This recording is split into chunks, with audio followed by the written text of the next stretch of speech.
یہ صرف آپ کے سامنے یہ فلیشنگ اس لیے کر رہا ہوں کہ یہ معاملات جو ہیں یہ کوئی ایسے نہیں ہے. یہ اصل میں کچھ اشعار ہیں جو مجھے بہت پسند آئے فیض احمد فیض کے. اور واقعہ یہ ہے کہ نبی صلی اللہ علیہ وسلم کی جو طائف کا واقعہ اس کی بڑی عکاسی. ویسے تو انہوں نے اس لیے نہیں لکھی لیکن یہ لکھی تو اصل میں وطن پرست کے لیے تھی, لیکن یہ فٹ بیٹھتی ہے نبی اکرم صلی اللہ علیہ وسلم کے لیے. میں پڑھ دیتا ہوں. اس جہاں, یہ آپ کو نظر آ رہا ہے ویسے,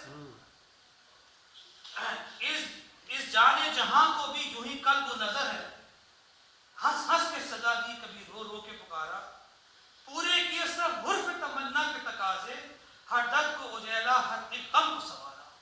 یہ دیکھیے وہ پورا لکشہ ہے کہ ہر دکھ کو ہم نے سمجھا. واپس نہیں پھیرا کوئی فرما جنوں کا, تنہا نہیں لوٹی کبھی آواز جرس کی.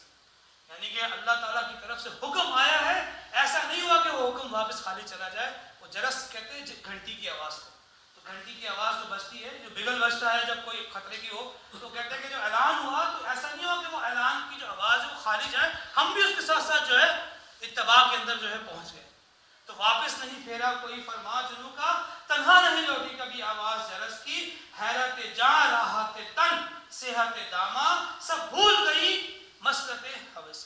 سب بھول گئے, سب کچھ راحت میں تک کر کے اللہ تیرے دین کے لیے جو ہے ہم آگے بڑھ گئے. اس راہ میں جو گزری سو گزری وہ گزری, تنہا کبھی پس یہ جو نا, اس راہ میں جو سب پہ گزرتی ہے وہ گزری, تنہا پس زندہ کبھی رسوا سرے بازار. یہ ہوئی کہ نہیں نبی کا ساتھ, یہ ہوئی کہ رسوا سرے بازار. وہ جب تالیاں پیٹنا پتھر مارنا رسوا سرے بازار نہیں ہوا. گرجے ہیں بہت شیخ سرے گوشہ منبر, کرتے ہیں بہت اہل حق برسر دربار. بہت ہوا ہے یہ سب کچھ. بارہ میں اس کو آگے نہیں پڑھ رہا ہوں, وقت کا جو ہے وہ میں نہیں کرنا چاہتا. تو اصل میں جو اہم ترین بات وہ یہ تھی کہ یہ جو مشقت ترین جو شہادت علی الناس کا جو فریضہ تھا, جس کو میں کہہ رہا تھا کہ ان سنلقی علیک قولا ثقیلا, کہ اے نبی ہم نے آپ پر بہت بڑی ذمہ داری تھی. وہ بھاری ذمہ داری اس طرح ادا ہوئی, گھروں میں بیٹھ کر سکون سے بیٹھ کر مطالعے کرنے سے نہیں ہوئی ہے, اور نہ ہی ادا ہوگی. یہ وہ ذمہ داری ہے جس کو واقعہ ہمیں پہنچانا ہے اس حوالے سے. تو یہ ہے نصرت کا تقاضا. اگر نہیں کر رہے, یہ وہ چیز تھی زندگی کو, اس کو سامنے رکھنا چاہیے. بہرحال وہ طائف کے بعد آئے ہیں, اور یہ بھی میں اس لیے میں کہہ رہا ہوں کہ سیرت کی واقعات اگر ہم بیٹھے کرنے کے لیے بڑے معاملات ہیں, لیکن یہ ٹرننگ پوائنٹ ہوا اس کے بعد. لیکن یہ کہ آپ دیکھیں حالات اتنے خراب ہو چکے تھے کہ آپ جب وہاں سے واپس آئے ہیں مکے جا نہیں سکتے تھے. وہ پڑاؤ کیا ہے, وہ جو مسجد جن بنی ہوئی ہے آج بھی آپ دیکھیں تو ادھر آ کے آپ ٹھہرے, سورہ جن بھی وہی نازل ہوئی. وہ مقام ہے جہاں پر آپ نے باقاعدہ کئی لوگوں کو پیغامات دیا ہے کہ میری امان لے لو. کوئی لینے کو تیار نہیں تھا, کیونکہ ادھر تو فیصلہ ہو چکا. ایک کو پیغام دیا واپس ہوا, دو کو, ایک قافلہ تھا اس میں ایک سردار تھا, اس کو کہا, اس نے بھی منع کر دیا.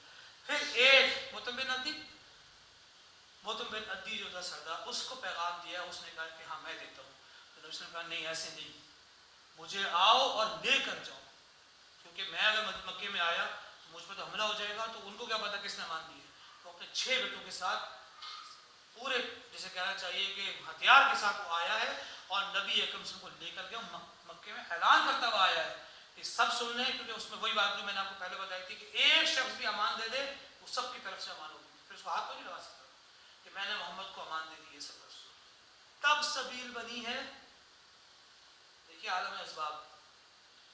پھر وہی ایک مشرک کی امان لے کر آپ مکے میں داخل ہو رہے ہیں. یہ ہے آپ کی سیرت. اور اتنا احسان مانا ہے آپ نے اس کا کہ جب غزوہ بدر کے قیدی آئے ہیں آپ کے پاس, اس وقت آپ نے کہا تھا کہ اگر مطمئن عدی زندہ ہوتا اور وہ یہ کہتا کہ ان سب کو رہا کر دو, خدا کی قسم میں سب کو سنا. وہ تو خیر مر چکے تھے پہلے جو بھی تھے. اللہ تعالیٰ ظاہر سی بات ہے کہ ان کی وجہ سے جو ہے ان کو ایک سپورٹ فیکٹر ملا, ایمان نہیں لائے, محروم رہے اس وقت معاملے کے اندر جو بھی معاملہ تھا. پر کہنے کا مطلب یہ کہ یہ وہ حالات ہیں کہ نبی اکرم صلی اللہ علیہ وسلم کی زندگی کے جس پر وہ یہ دین ہم تک پہنچا. یہ صرف تختوں اور اس کے اوپر ممبروں پہ بیٹھ کے نہیں پہنچا. اب یہاں سے حالات بدلے ہیں, وہ پھر ٹرننگ پوائنٹ ہے کہ وہ جو 2 برس اور اس میں جو آپ کو موقع مل گیا وہاں رہنے کا, تو حج یہ جو 2 ایام ہے جس میں آپ جو ہے وہ یثرب سے کچھ 6 افراد لوگ آئے ہیں، یعنی کہ یہ بھی مدینے سے. اور پہلا جو قبیلہ ہے وہ خزرج سے تھے، 6 افراد نبی صلی اللہ علیہ وسلم کے سامنے دعوت رکھی، انہوں نے ایک دوسرے کو دیکھا، کیونکہ وہ وہاں سنتے رہے تھے. وہ بار بار کہتے تھے نا یہودی کہ ہماری کتابوں میں لکھا ہے نبی نے آنا، اور اگر وہ آ گیا اور ہم ان کی مائیت میں جو ہے تم سے قتال کریں گے تو تمہیں شکست ہوگی، پھر تمہیں پتہ چلے گا. تو انہوں نے کہا کہ یہ نہ ہو کہ یہودی پہلے اسلام نے ہم پہلے لیا. 6 افراد جو ہے وہ ایمان لے آئے.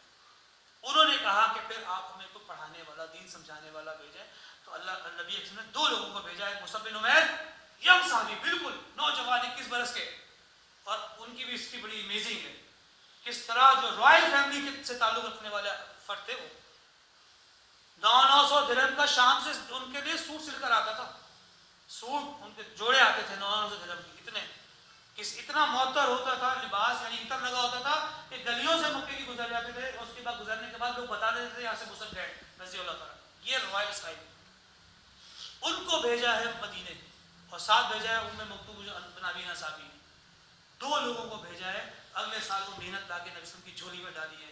میرے خیال 73 افراد ہیں غالباً جو تھے، جو نبی کم ہے 6 اور 14 ایسی کوئی فگر ہے. 1 سال کی محنت ہے جو ان کی وہاں پر، ان کا نام ہی پڑ گیا تھا مقری، پڑھانے والے. یہ حالات بنے ہیں، سبیل بن گئی نبی اکرم صلی اللہ علیہ وسلم کے مدینہ جانے کی. اب میں جو ہمارا دوسرا ہے معاملہ، یعنی کہ یہ کون سی باتیں ہوگی، ہمارے 3 لیولز ہوگی: ایمان، دوسرا کیا